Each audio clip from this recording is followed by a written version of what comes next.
I cheated and got pregnant with my affair partner, then granted my coward husband his divorce, but refused to raise my affair baby, even after my affair partner abandoned me. I'm not specifying my youngest child's gender here because they're still figuring that out themselves. Out of respect for them, I'm using they/them when referring to them. I cheated, had a child from that, and now my ex refuses to have anything to do with that child. I'm 37, my ex-husband is 36. We were married long enough to have 3 kids who now move between 2 homes like it's normal, even though nothing about how we got here was normal. 6 years ago, I had an affair and got pregnant. I could say I was unhappy. I could say we were distant. I could say I felt invisible in my own house. Some of that would even be true on certain days. But none of it changes what I did or how I did it. It didn't start dramatically. It started in small ways that were easy to ignore at the time. Conversations that lasted a little longer than they should. Laughing at messages I didn't show anyone. Looking forward to seeing someone who wasn't my husband. There was a moment I remember clearly. I was in the kitchen, one of the kids asking me where their shoes were, another one arguing about homework, and my phone buzzing on the counter. I looked at it and smiled without thinking.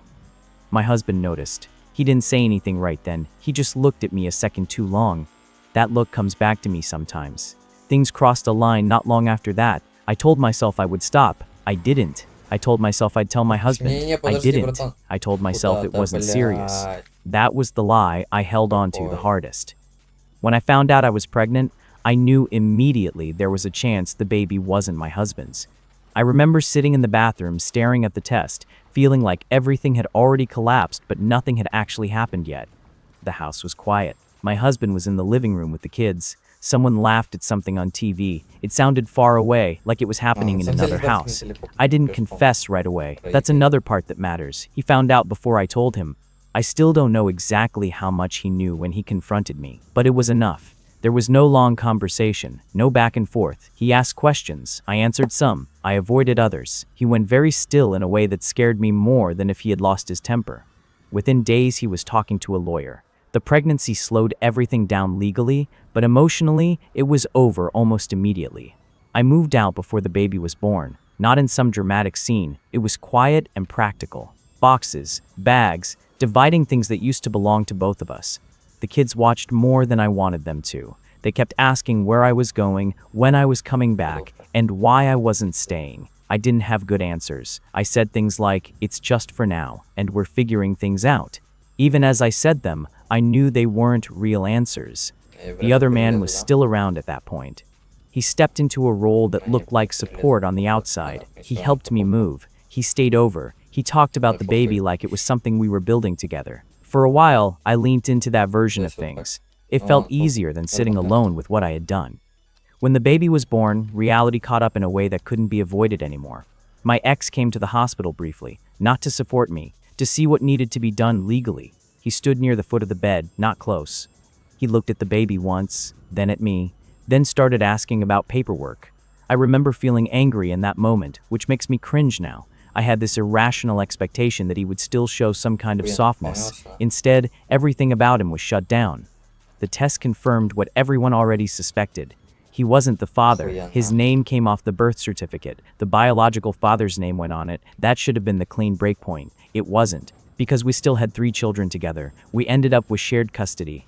The kids moved between homes. School weeks, weekends, and holidays were divided into schedules that looked neat on paper and felt anything but in real life. At first, I thought time would smooth things out. I thought the kids would adjust, that they would settle into both homes and stop looking at me like they were waiting for something to make sense again. Instead, the distance grew in ways that were subtle but constant. My oldest stopped telling me about their day unless I asked very specific questions. Even then, answers were short. My middle child started comparing everything between houses. Dad lets us do this. Dad already bought that. Dad said we don't need it. My youngest of the 3 would still come to me sometimes, but even that shifted. There was hesitation where there hadn't been before. There was one afternoon that stuck with me. I picked them up from school. They got into the car, all 3 of them, and started talking about something that had happened earlier that day. It took me a minute to realize they were talking to each other, not to me. I was just there, driving. At a red light, I asked a question about what they were saying. My oldest answered without looking up. like it was an obligation. That feeling, being present but not included, became familiar. Their father handled things differently. He was steady in a way I wasn't at the time. He set routines, he followed through on things, he didn't try to force conversations. He didn't try to make them feel something they didn't feel. I tried harder, but not always in the right ways. I pushed for closeness when they weren't ready. I asked questions they didn't want to answer. I tried to recreate moments that used to happen naturally, like movie nights or baking together, and it felt off, forced. And then there was my youngest. At first, the baby was just there, too small to notice anything. The older kids didn't engage much, but I told myself that would change once the baby got older. It didn't. As my youngest grew into a toddler, the gap became obvious. The older kids didn't see them as siblings. Not really. They didn't pick them up, didn't include them in games, didn't ask about them when they were at their dad's house. Once, my middle child referred to my youngest as your kid instead of my sibling. I corrected them immediately. They shrugged like it didn't matter. I remember feeling something twist in my chest at that. Not just anger at the words, but fear that this was going to be permanent. I tried to encourage interaction. Small things at first. Can you read them a story? Can you watch them for a minute? Can you help me with this? Sometimes they did it. Most of the time they avoided it. It wasn't open hostility. It was indifference, which is harder to fight. The other man, the biological father, was still around during those early years. Not perfect, but present enough that I told myself things would balance out. My youngest had a father, even if things with my older kids were strained. Then, that started to fall apart too. It didn't happen all at once. It was small shifts at first. Canceled plans, late arrivals, shorter visits, excuses that sounded reasonable until they repeated too often. I remember one specific evening. My youngest was waiting by the window because their dad said he was coming to pick them up. They kept asking me what time it was, kept looking outside every time a car passed. He didn't show up. I sent messages, called, nothing. Eventually I told my youngest he couldn't make it. They asked why. I said something vague about work. They nodded like they accepted it, but they kept glancing at the window for another half hour. That became a pattern. Over time, those missed moments stacked up. The biological father drifted further out until he was barely there at all. By the time he fully disappeared 3 years ago, my youngest already understood more than I wanted them to.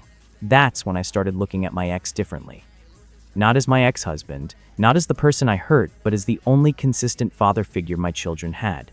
I watched how he showed up for the older kids. School events, appointments, birthdays, small things that added up. He was dependable in a way that highlighted everything my youngest didn't have. And my youngest noticed. They would ask questions after weekends with their siblings. What did you do at Dad's house? Can I go next time? Why don't I go? At first, I answered gently. I said things like, that's their dad's time, or maybe another day. But the questions kept coming, and they got harder. One night, my youngest asked, why doesn't he like me? That question sat between us in a way I couldn't move around. I told them it wasn't about liking or not liking. I said he wasn't their dad. I tried to keep it simple. They didn't look convinced. That's around the time I first reached out to my ex about including my youngest in some small way. I wasn't asking him to take on a full role. I knew that wouldn't go anywhere. I asked if, maybe, occasionally, he could include them when doing something with the other kids. A park trip, a birthday outing, even just acknowledging them on holidays. He said no, just like that. I thought maybe he needed time. I asked again later, phrasing it differently. Same answer. I started noticing how separate everything was becoming. Two completely different experiences under the same roof during my weekends. My older kids have their routines tied to their father, my youngest orbiting around them without ever really being part of it. I tried to bridge that gap myself, but there's only so much I can do when one child is constantly reminded that the others have something they don't. It wasn't one big moment. It was a series of smaller ones that kept landing in the same place. My youngest started copying things they saw the older kids do when they talked about their dad. If one of them mentioned something like, Dad said we can go next weekend, my youngest would repeat it later, like they were trying the word out for size. Dad said we can watch a movie. There was always a pause after that. The older kids would either correct them or go quiet. Either way, the air shifted. The first time it happened, my oldest corrected it immediately. He's not your dad. My youngest just stared at them, then looked at me like I was supposed to fix it. I said something soft, something about different families and different parents, but it felt like trying to patch a crack with tape. After that, my youngest stopped saying it out loud as much, but I could tell the thought was still there. It came out in other ways. Drawings of our family where my ex was included, standing slightly apart but still there. Questions about what he liked, what he did for work, and what kind of food he liked. Questions my older kids answered without thinking, and then realized too late who was listening. I started reaching out to my ex more often around that time. At first, I kept it measured. I asked if he would consider something small, a birthday card, a message, anything that would make my youngest feel acknowledged. He said no, again, in the same tone he always used, direct, final. I told him it would mean a lot, that it would help, that my youngest was starting to notice the difference more. He said it wasn't his responsibility. That phrase started showing up in almost every response. I understand it logically. I do. But hearing it over and over while watching a child try to understand why they're left out does something to you. I pushed more after that. Not constantly, but enough that it became a pattern. Every couple of weeks, I'd try again from a slightly different angle. Sometimes I focused on the kids as a group, saying it would help their relationship as siblings. Sometimes I focused on my youngest directly. Sometimes I tried to appeal to what I knew about him from when we were married, that he cared about doing the right thing. It never worked. He stayed exactly where he was from the start. Around the same time, things between me and the older kids were getting worse in quieter ways. They weren't explosive or dramatic. It was more like a steady withdrawal. They stopped asking to bring friends over during my weekends. They spent more time in their rooms. When I tried to plan anything, a movie, going out to eat, even just a walk, they reacted like I was asking too much. One weekend, I suggested we all go to a park, something simple. My youngest got excited immediately, running to find their shoes. The older two exchanged a look. "We already went with Dad," my middle child said. It wasn't the words, it was the way they said it, like that meant the experience didn't need to happen again here. I said we could still go, that it didn't matter if they'd been before. My oldest shrugged. "We'll stay here." I remember standing there with my youngest halfway out the door, shoes on the wrong feet, waiting. In the end, I took just my youngest. They had fun in the way little kids do, running around, pointing at things, asking questions. But every so often, they'd look around like they were expecting someone else to be there. On the way back, they asked, "Why didn't they come?" I said they were tired. My youngest nodded, then asked, would they come if Dad was there? I didn't answer right away. They noticed. That silence felt louder than anything I could have said. At home, the older kids were exactly where we left them. Same positions, same screens, like nothing had happened. I tried to talk to them that evening, not about the park specifically, but about spending time together, about making an effort as a family. My oldest listened, then said, "We didn't choose this." It wasn't said with anger. It was just stated. I asked what they meant. They looked at me for a second, then away. "This," they said, gesturing vaguely around the room. I knew what they meant. That was one of the few times they let something like that slip out directly. Most of the time, their feelings came through in smaller ways. Avoidance, short answers, choosing their dad's house whenever there was flexibility. There were also moments where it showed up in how they treated my youngest. Not outright cruelty, but distance that felt deliberate. My youngest would bring them toys, asking to play. They'd say, maybe later, and never follow through. They'd sit at the table together and talk about school, inside jokes forming that my youngest couldn't follow. Once, my youngest climbed onto the couch next to my middle child and leant against them. My middle child shifted away, not sharply, just enough to create space. My youngest noticed. Of course they did. They went quiet for the rest of the evening. I tried to address it again, telling the older kids they needed to include their sibling more, that it wasn't fair to leave them out. That's when my oldest said that line that stuck with me. "You don't get to make this our job." I didn't have anything to say to that, not in the moment. Because underneath the frustration, I knew they were right in a way I didn't want to admit. Still, knowing that didn't make it easier to watch. As time went on, my youngest started reacting differently. Less trying, more withdrawing. They stopped bringing toys over as often, stopped asking as many questions. Instead, they'd sit nearby and watch or go off on their own. That shift scared me more than they were trying. There was one night where everything came together in a way that made it impossible to ignore. It was a Sunday evening, the night before the older kids were going back to their dads. They were packing their bags in that casual, practiced way they had. Chargers, clothes, things they didn't want to forget. My youngest was sitting on the floor nearby, watching. They asked, "Can I come?" My oldest didn't even look up. No. My youngest waited a second, then asked, "Why?" My middle child answered this time, "Because it's not your house." That one landed hard. I stepped in and told them that wasn't how we talked to each other, told them to be more considerate. My oldest finally looked up at me. "You want us to lie?" I said no, but they didn't need to say it like that. They shrugged and went back to packing. My youngest didn't say anything else. They just got up and went to their room.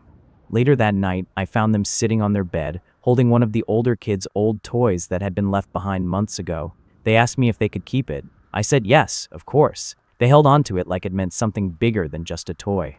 That night was when I messaged my ex again, more directly than before. I told him what had happened. I told him our kids were creating a divide that was only getting worse. I told him that even a small gesture from him could make a difference.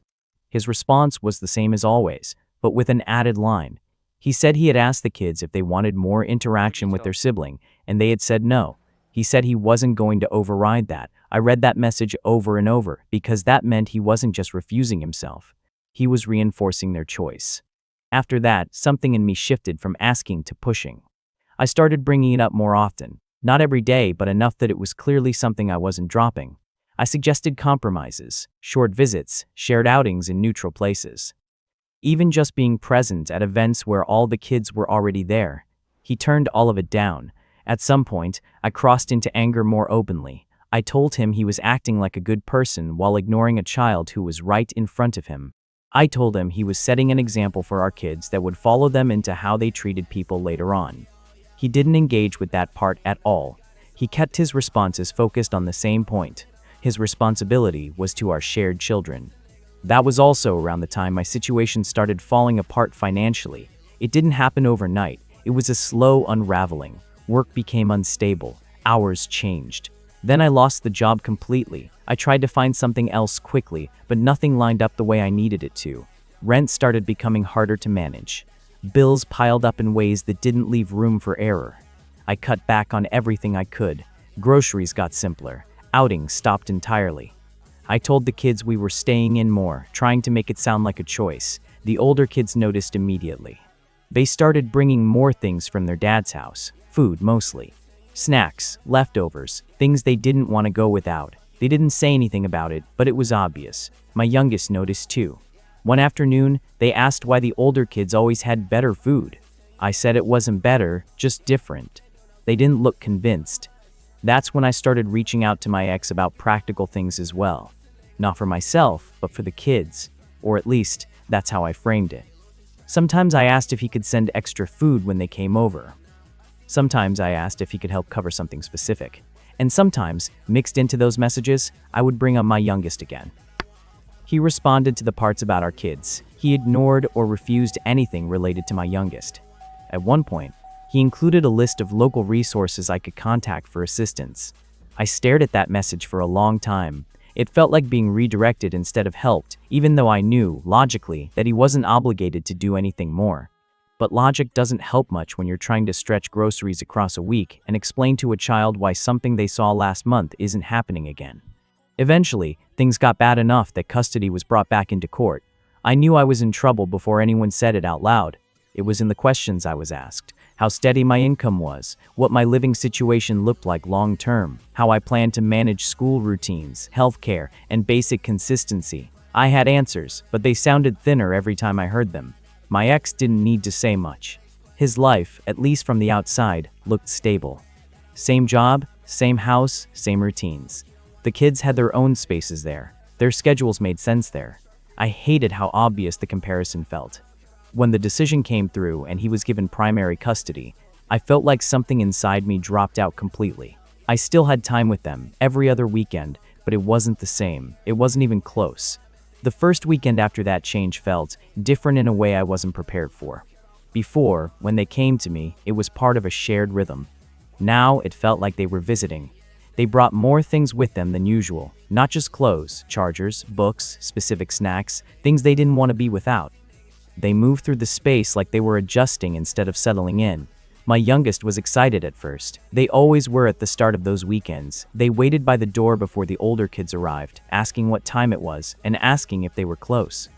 When the older kids walked in, my youngest lit up, immediately talking, showing them something they had been saving. A drawing, I think. Something they'd worked on all week. My oldest gave it a quick look and said, "That's cool," in a tone that ended the conversation right there. My youngest didn't seem to notice at first. They kept talking, following them into the house. My middle child went straight to their bag, pulling things out, already half focused somewhere else.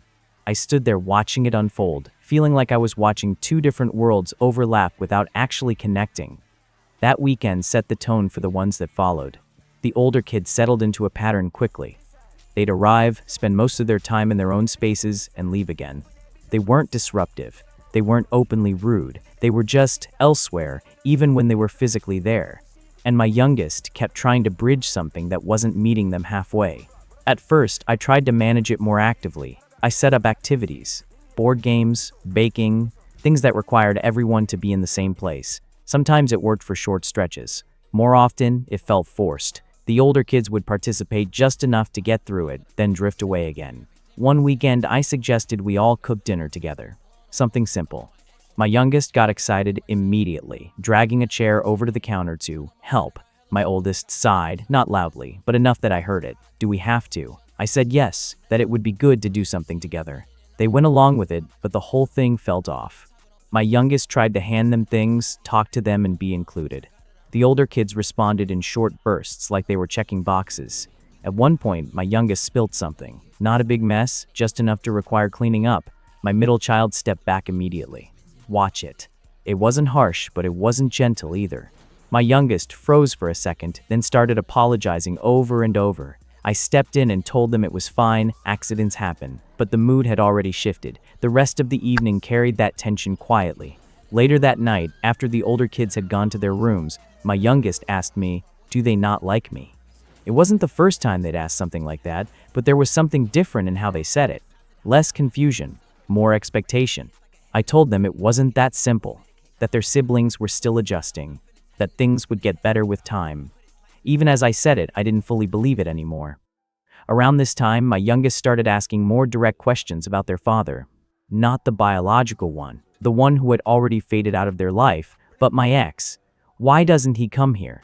Why doesn't he talk to me? Did I do something? That last question came up more than once. I tried to answer in ways that didn't place blame where it didn't belong, but there's only so much you can soften something before it stops making sense. I said he wasn't their dad. I said he took care of the older kids. I said families can look different. None of it satisfied them. They started connecting dots on their own. One night, after the older kids had left to go back to their dads, my youngest stood by the door longer than usual. They watched the car pull away, then asked, "Why did they get to go and I don't?" I said it was because that was their home too. They looked at me and said, "This is my home." There wasn't anything I could say to that. That was around the same time their birthday happened. I tried to make it feel special, even with everything being tight financially. I planned ahead, saved what I could, and kept it simple but thoughtful. The older kids were there because it was my weekend. My youngest had been talking about their birthday for days leading up to it. Not in a demanding way, just excited. Counting down, asking what we were going to do, asking if their siblings would be there all day. The morning started fine. They opened the few presents I could manage. They smiled, thanked me, and hugged me. But there was a pause after each gift. A quick glance towards their siblings, like they were waiting for something else. Nothing came. The older kid said, "Happy birthday." That was it. I hadn't asked them to get anything. I didn't want to force it. I thought maybe they would on their own. That was my mistake. When we brought out the cake, my youngest asked, "Did Dad send anything?" The room went still. My oldest answered before I could, "He's not your dad." My youngest's face changed immediately. The excitement from earlier just dropped. I told my oldest that wasn't how we talked to each other. Told them to apologize. They shook their heads. I'm not going to pretend. I sent them to the other room, more out of instinct than anything else. My youngest didn't cry right away. They just sat there staring at the cake. Then, quietly, they asked if they could blow out the candles. I said yes. They made a wish. I don't know what it was, but I have a feeling I could guess. That night, after everything had settled, I messaged my ex again. Not carefully this time. I told him what had happened. I told him our kids were learning to exclude someone right in front of them. I told him he could do something small and chose not to. I said he acted like a good person but treated my youngest like they didn't exist. His response came later. He didn't address most of what I said. He focused on one point. He said he was not responsible for my youngest and that I needed to stop framing it like he was. He added that if I were struggling to provide for them, there were services available and I should use them. Reading that, after the day I had just had, pushed something in me further than before. After that, my messages became more frequent, less measured.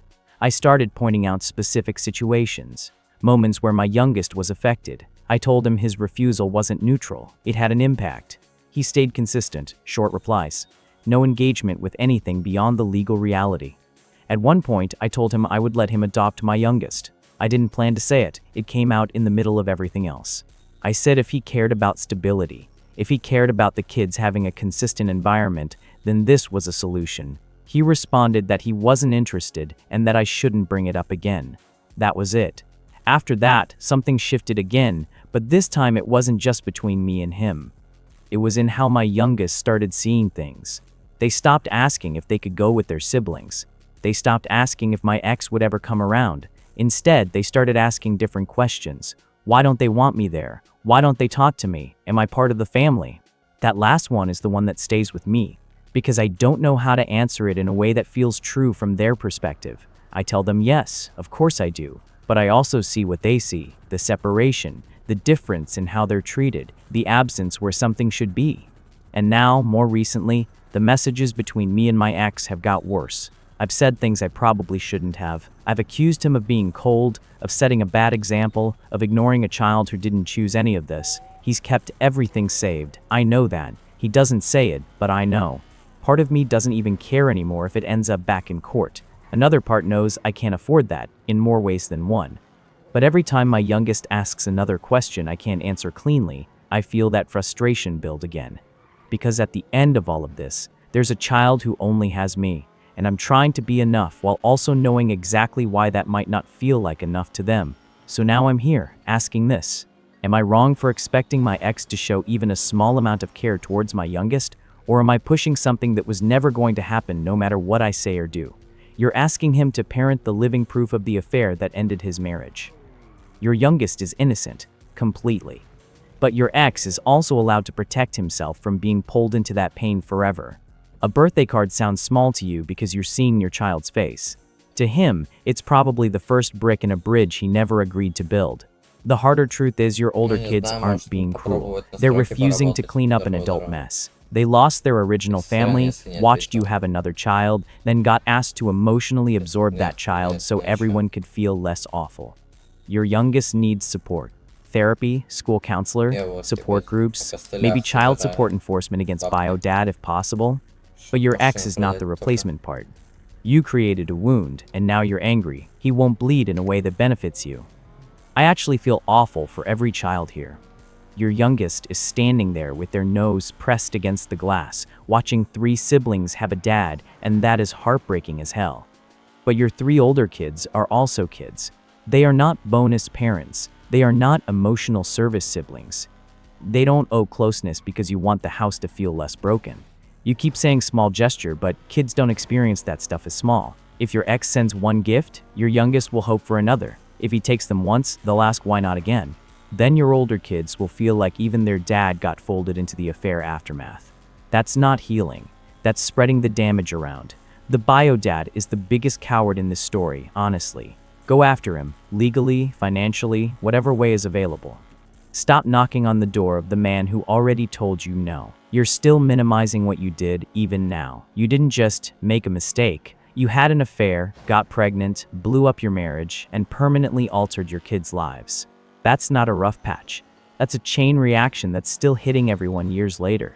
Your older kids aren't confused. They know exactly what happened, and they've drawn their own line. They want distance from anything tied to it. That includes your youngest. It's harsh, but it's real. And your ex refusing to play dad to that child. Completely understandable. You're basically asking him to emotionally adopt the reminder of the worst betrayal of his life. A card, a gift, an outing. Those aren't neutral acts. Those are openings to a role he has already said no to, repeatedly. Meanwhile, the actual father of that child walked away, and somehow you're not directing this level of anger at him. That's the part that stands out. You're trying to shift responsibility onto the one person who's still stable because it's easier than dealing with the one who disappeared and the reality of your own choices. Your youngest deserves support, consistency, and honesty. But what they don't deserve is being used as a reason to pressure someone who has every right to stay out of it. I read through a lot of what people said. I'm not going to pretend it all sat well with me. Some of it felt unfair. Some of it felt like people were reducing me to one decision I made years ago. I know what I did. I live with it every day. I'm not just that mistake, and I'm not the only adult in this situation making choices that affect a child. But I also can't ignore what's happening right in front of me anymore, because things have got worse in ways I didn't expect. The biggest shift has been with my youngest. Before, they were trying, constantly, following their siblings around, asking questions, trying to be included in anything. That was hard to watch, but at least there was still some kind of hope in it. That's changed. Now it's like something in them flipped. Instead of trying to be included, they've started saying they don't care. I don't even want to go with them. I don't like their dad anyway. The first time they said that, it caught me off guard. It sounded rehearsed, like they were repeating something they thought they were supposed to feel. I didn't correct it. I didn't reinforce it either, but I didn't push back the way I probably should have. In that moment, it felt like relief. Like maybe they were protecting themselves and it would hurt less. That didn't last, because it didn't stay contained. A couple weekends ago, all 4 kids were at my place. The older ones were talking about something they were doing the next day with their dad, some outing they had planned. They weren't trying to exclude anyone, they were just talking like they normally do.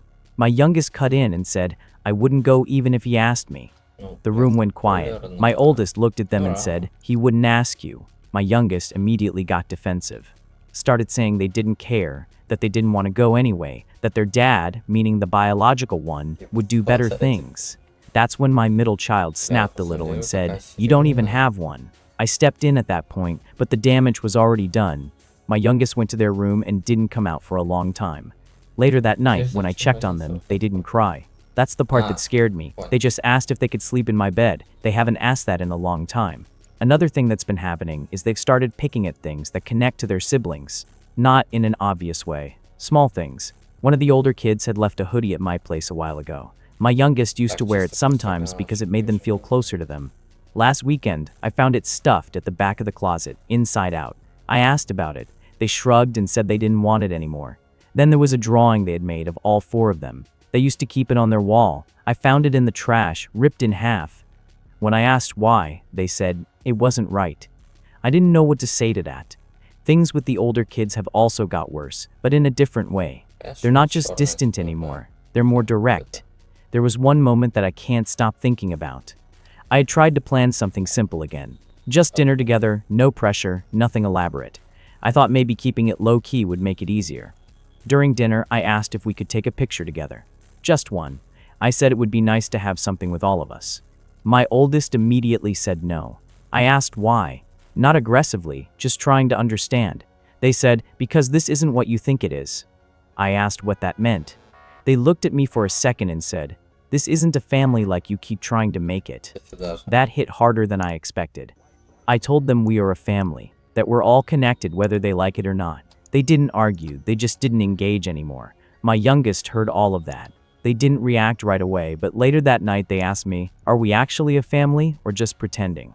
I said we are a family. They asked, "Then why do they act like we're not?" There's no clean answer to that. I've also made mistakes recently. I can admit that, even if people will probably say I'm still not taking enough responsibility. There was a moment where I pushed something I shouldn't have. The older kids had brought things from their dad's house again. Snacks, clothes, small stuff. My youngest noticed, like always. I told the older kids they needed to be more mindful about that. That bringing certain things and talking about certain plans made things harder for their sibling. My middle child said, "So we're supposed to act like our life doesn't exist?" I said no, but they could be more considerate. My oldest said, "Or we could just not come." That was the first time they said something like that directly. I told them they didn't have a choice right now. They shrugged and said, "We will soon." That stuck with me. I also reached out to my ex again after another incident. I know people will say I should stop, but I can't just sit there while this gets worse. I told him what was happening with our kids, that the divide isn't just there, it's getting deeper.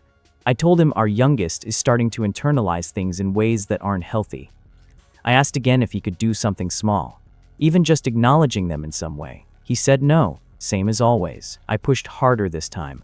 I told him he's choosing to let a child feel rejected when he could ease that even slightly. He responded that I need to stop contacting him about anything unrelated to our children and that if I continue, he will handle it legally.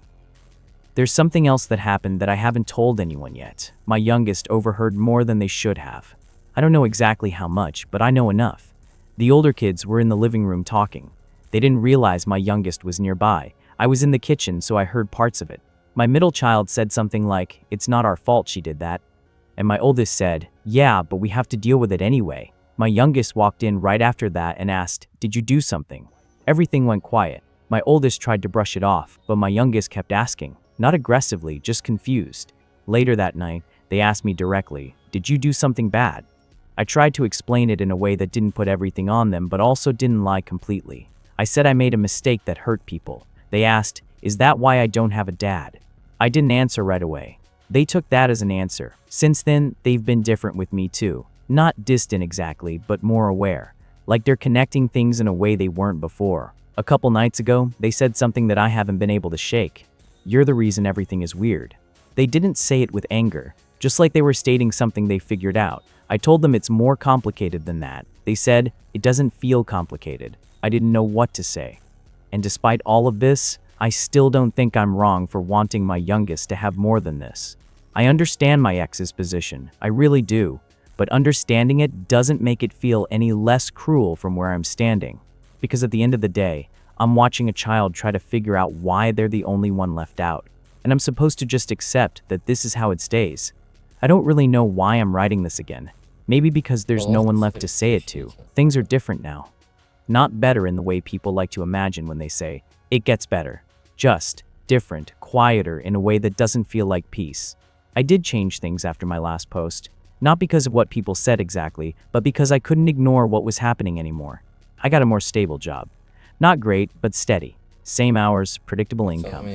I moved into a smaller place that I could actually afford without constantly juggling bills. I tried to create something consistent. Meals at the same time, school routines, and less chaos. I cut out anything that made things unstable. No more last-minute decisions, no more trying to fix everything in big emotional swings. For a while, I thought maybe that would help. It didn't. Not in the way I hoped. My older kids stopped coming altogether before anything else could really settle. It didn't happen overnight, but it was obvious where it was heading. First, they asked to shorten visits. Then they started finding reasons not to come.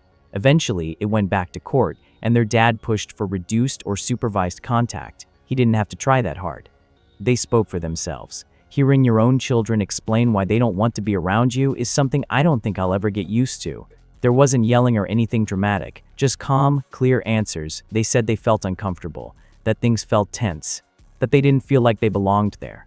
One of them said, "It doesn't feel like home." That was enough. Now I'd barely see them. Occasionally, in controlled settings.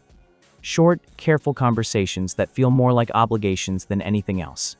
They don't ask about me anymore when they're not there.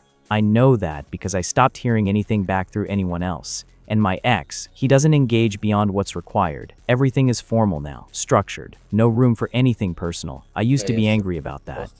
I still am sometimes. But mostly, it just feels final. What I didn't expect was what happened with my youngest. For a while, it was just us. I thought maybe, finally, it would be easier without the constant comparison. No siblings coming in and out, no reminders every other weekend of what they didn't have.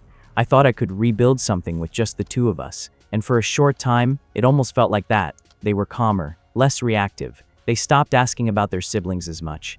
Stopped asking about my ex entirely. At first, I thought that meant they were adjusting. It wasn't that. It was something else. They stopped asking because they stopped expecting. That difference didn't hit me right away. It showed up in small ways. They didn't talk about school much. Didn't bring things home to show me the way they used to. Didn't ask for help with things unless they absolutely had to. They were there, physically, but something about how they moved through the house felt separate. I tried to engage more. Asked questions, suggested things, tried to spend time together. They went along with it, but it felt like I was the only one pushing. There was a moment that I think marked the shift clearly. I had picked them up from school. They got into the car, sat down, and just stared out the window. I asked how their day was. Fine. I asked if anything happened. No. I let it go for a bit, then tried again later at home. Same answers. Finally, I asked if something was wrong. They said, "No, I just don't feel like talking." That was new. Not defiance, not attitude, just absence. Then it got worse. One night, completely out of nowhere, they said, "I think I'd rather live somewhere else." I asked what they meant. They shrugged. Just somewhere else. I asked if they meant with their siblings. They said no. That confused me more than anything. I asked where, then. They said, I don't know, just not here. That's when I realized it wasn't about comparison anymore. It wasn't about wanting what the others had. It was about not wanting what they had with me. Things escalated after that in ways I didn't fully understand until it was already happening. School got involved again. Not because of something dramatic, but because of changes they noticed. Withdrawal, lack of engagement, things slipping academically. They recommended counseling. I agreed. I thought that would help. Instead, it brought more things out. Things they hadn't said to me, they said there. That they felt different. That they didn't feel connected to anyone. That they felt like they weren't supposed to be where they were. And then the part that came back to me later, through conversations I wasn't even fully part of, that they blamed me. Not in a loud, angry way. Just as a fact. That everything felt the way it did because of me. I tried to address it with them, gently, carefully. I told them I know things are complicated. That I made mistakes, but I was trying to do better. They looked at me and said, it doesn't change anything. That sentence, it stayed. Because they're right, in a way. Trying now doesn't undo what already shaped everything. Things moved quickly after that. There were more evaluations, more recommendations, conversations about what would be best for their well-being. I pushed back at first. Of course I did. They're my child. But it didn't go the way I thought it would. Eventually, the decision was made that they would be placed elsewhere. Not with my ex, not with the siblings, somewhere neutral. Temporary, they said. It didn't feel temporary. The day they left, they didn't cry. They packed their things quietly, took what they wanted, left behind what they didn't. I kept waiting for some kind of reaction. There was some sign that this mattered to them the way it did to me. It didn't come. At the door, I said I loved them. They nodded, just nodded. And then they left. The house has been empty ever since. Not physically empty. There's still furniture, still things. But it feels like everything that made it a home is gone. I sit here sometimes and think about how it all unfolded. Not just the big moments, but the smaller ones. The ones I brushed off or justified or thought I could fix later. I regret a lot. I regret thinking I could balance everything without it tipping over. I regret pushing when I should have stepped back. I regret not understanding sooner what this was doing to all of them. But I also can't ignore the anger that's still there. I'm mad at my ex for shutting everything down so completely. At the biological father for disappearing and leaving all of this behind. At the situation itself for unfolding the way it did. At everything, really. Even at things that don't make sense to be angry at. Sometimes I find myself thinking about how different things could have been if just one person had acted differently, if one decision had gone another way. And then I circle back to the same place, because I know where it started. I just don't think I understood how far it would go. Now there's nothing left to fix, just space where everything used to be. This is what it looks like when someone keeps trying to solve an emotional problem with structural fixes. New house, stable job routines, counseling, fewer conflicts. Sure. On paper, that's growth. That's what people say you're supposed to do. And she did it. But none of it touched the core issue, because the core issue wasn't instability. It was meaning. Her youngest didn't just lose a father figure. They grew up inside a story where their existence meant something uncomfortable to everyone around them. Kids are extremely good at picking up emotional subtext long before they understand facts. By the time explanations came, the emotional conclusion was already formed. I am the reason things feel wrong. That's not something you fix with routine. And here's the part people miss. The older kids weren't just rejecting their sibling. They were protecting a version of reality that made sense to them. If they accepted the youngest fully, it would require them to emotionally reorganize what happened to their family. That's a big ask for adults, let alone kids. So instead, they drew a line and held it.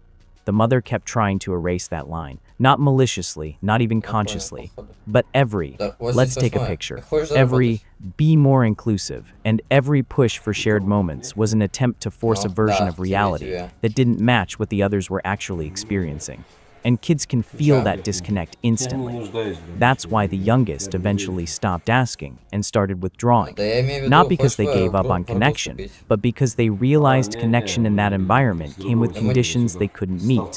There's also something else here that's uncomfortable but important. Remorse isn't the same as accountability when it comes to relationships. She feels regret, deeply, that's clear. But a lot of her actions, even later, are still centered around making the outcome less painful rather than accepting it as it is. There's a difference between I wish this didn't hurt so much, and I accept that this is what it is now. The people around her adjusted to reality. She kept trying to renegotiate it. That gap is where everything collapsed. And the ending. It's not dramatic. No big confrontation, no explosive fallout, just quiet separation. That's what makes it more real. Because sometimes the consequence isn't chaos. It's absence. No one screaming, no one fighting, just people stepping back one by one until there's nothing left to reach for. If there's anything to take from this, it's this. You can't rebuild relationships by designing the outcome you want, especially not when the people involved experience the same event in completely different emotional realities. And if you keep trying to correct the picture instead of sitting inside the truth of it, eventually the people in that picture stop showing up altogether.